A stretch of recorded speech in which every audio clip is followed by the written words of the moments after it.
कार्तिक महात्म अध्याय 8। नारद जी कहने लगे कि हे राजा पृथु, तब जालंधर ने हमारा बड़ा आदर और सत्कार किया। भक्ति भाव से पूजन करके कहने लगा कि महाराज, आपका कैसे आगमन हुआ और मेरे लिए क्या आज्ञा है। हमने कहा कि दैत्यराज, मैं कैलाश गया था, वहां पार्वती सहित अवधूत शिव और उनका वैभव देखा तो चकित हो गया कि क्या ऐसा वैभव और किसी का भी हो सकता है। ऐसा विचार कर तीनों लोकों में भ्रमण करता हुआ यहाँ पर आया हूँ। यहाँ आकर तुम्हारी समृद्धि भी देखी है। तुम्हारे और शिव के वैभव में और कोई अंतर नहीं है, किंतु तुम्हारा वैभव स्त्री रहित है। भस्म लेपन करने वाले शिव के पास श्री रत्न जैसी पार्वती है। वैसे यद्यपि तुम्हारे पास अनेक सुंदरियां हैं, परंतु उनमें से कांतिमान पार्वती की तुलना कोई भी नहीं कर सकती है। नारद जी कहने लगे, हे राजा पृथु, हम तो इतना कहकर वहां से चले आए, परंतु जालंधर ने पार्वती जी की इतनी सुंदरता सुनकर काम ज्वर से पीड़ित हो राहु को बुलाकर शिव के पास भेजा।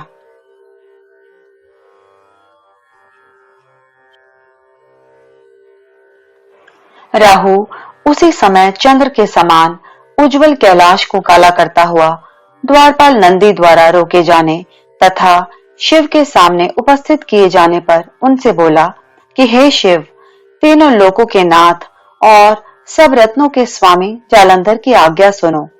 शमशान वासी तथा नरमुंडों की माला धारण करने वाले जटाजूटधारी तुम्हारे जैसे अवधूत के पास पार्वती जैसी परम सुंदरी स्त्री शोभा नहीं देती। मैं तीनों लोकों का नाथ, सब रत्नों का स्वामी हूँ। क्योंकि पार्वती भी स्त्री रत्न है, अतः वह मेरे साथ ही शोभा दे सकती है। तेरे जैसे भस्म धारण करने वाले योगी के पास नहीं रह सकती। नारद जी कहने लगे कि हे राजा पृथु, राहु के इतना कहते ही शिव जी ने अपनी भ्रिकुटी में से एक अति भयंकर पुरुष को उत्पन्न किया, जिसका सिंह मुंह समान मुख, जलती हुई अग्नि के समान लाल लाल नेत्र और शरीर पर खड़े हुए बड़े बड़े बाल थे। उत्पन्न होते ही जब वह राहु को खाने के लिए आगे बढ़ा तो राहु भयभीत होकर कहने लगा कि हे शिव, मैं ब्राह्मण हूँ और दूत भी, अतः तुम मुझको मत मारो। ऐसा कहने पर शिव ने राहु को पकड़कर आकाश में फेंक दिया।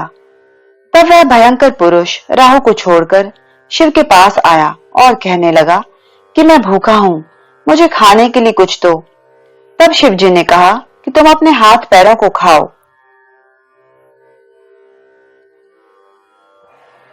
जब वह हाथ पैरों को खाता हुआ सारे धड़ को खा गया, केवल मुख ही बचा, तब शिव जी ने प्रसन्न होकर कहा कि आज से तुम्हारा नाम कीर्ति मुख होगा और तुम हमारे द्वारपाल होगे।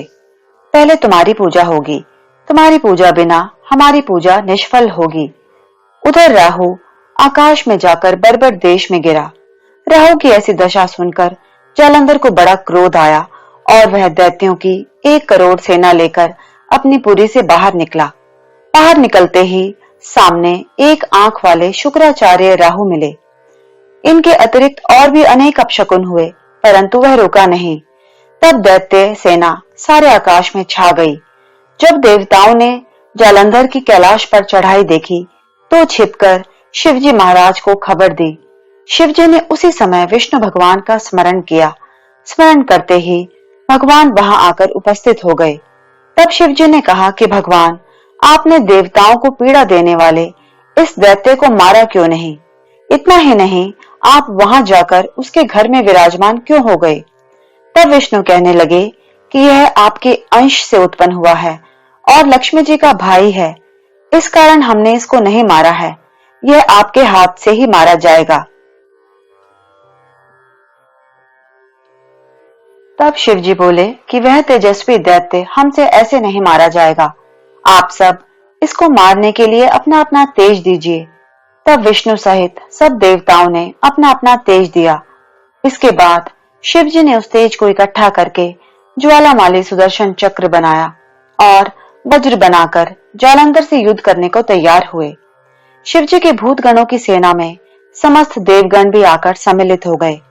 उधर कैलाश के निकट जालंधर अपनी सेना लेकर आ पहुंचा। इधर कीर्ति मुख नंदी आदि सब गण और देव सेना भी मैदान में आ डटी। तब जालंधर और देवताओं का ऐसा संग्राम होने लगा और दैत्यों को शिवगण बुरी तरह से मारने लगे।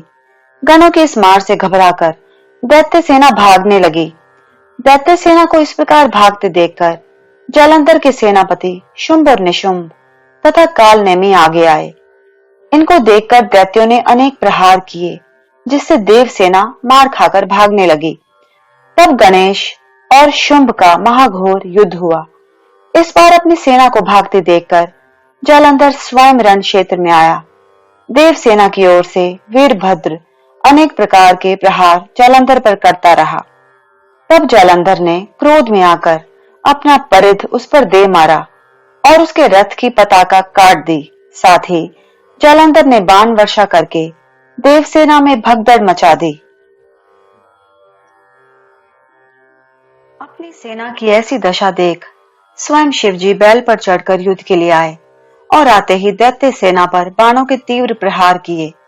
इन प्रहारों से दैत्य सेना इस प्रकार भागने लगी जैसे कार्तिक मास के व्रत से पाप भाग जाते हैं। उसी समय शिवजी ने अपने बाणों के प्रहार से खड़ग रोमा का सिर काटकर पृथ्वी पर गिरा दिया।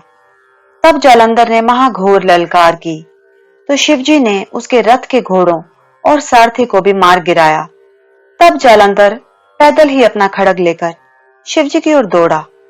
शिवजी ने तक्षण एक मुक्का उसकी छाती में मारा, जिससे वह कुछ विफल हो गया।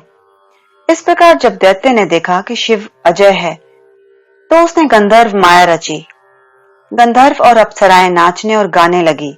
शिवजी भी इस माया में फंसकर नाचने और गाने लगे। जालंधर दैत्य श्री शिवजी को माया में फंसा देखकर महादेव जी का रूप धारण करके पार्वती जी के पास गया और पार्वती जी का रूप देखकर कामांध हो गया। पार्वती जी महादेव को आया देखकर खड़ी हो गई, परंतु तत्काल ही राक्षसी माया समझकर वहां से अंतर्ध्यान हो गई। तब जालंधर पुनः युद्ध भूमि में आया।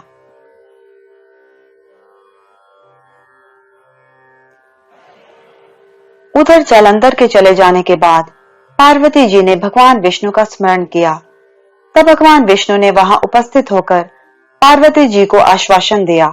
भगवान विष्णु ने सोचा कि जालंधर ने स्वयं अपनी मृत्यु का रास्ता बता दिया है। यह दुष्ट वृंदा के पतिव्रत धर्म के कारण ही मृत्यु को प्राप्त नहीं होता है। अतः देवताओं के कार्य तथा भक्तों की रक्षा करने के लिए हमको ही वृंदा के धर्म को भंग करने का घोर कर्म करना पड़ेगा। ऐसा करने पर ही इस दुष्ट की मृत्यु होगी। इतनी ही देर में शिवजी भी राक्षसी माया से मुक्त होकर जालंधर को आया देख उसके साथ युद्ध करने को उद्यत हुए और उस पर अनेकानेक बाणों से प्रहार किया।